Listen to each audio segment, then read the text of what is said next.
ভাল লাগে জানেনে, যেতিয়া দিনটোত মনে ভাল লগা কিবা এটা কৰিব পাৰোঁ। এই যে কণমানিজনী দেখিছে, ডিব্ৰুগড়বাসীৰ বাবে এক চিনাকি মুখ তাই।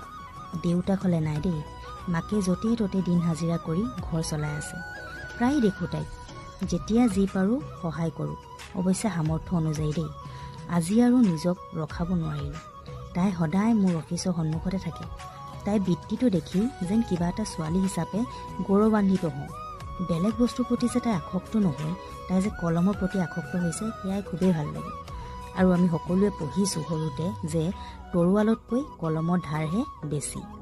তাইৰ পৰা 10টামান কলম মই ল'লোঁ আৰু লগতে ভৱিষ্যতে পঢ়া শুনাৰ ক্ষেত্ৰত তাইৰ সকলো খৰচ মই বহন কৰিম বুলি তাইক কথা দিলোঁ। এগৰাকী নাৰী হিচাপে সদায় প্ৰত্যেক নাৰী স্বাৱলম্বী হোৱাটো মই মনেৰে কামনা কৰোঁ।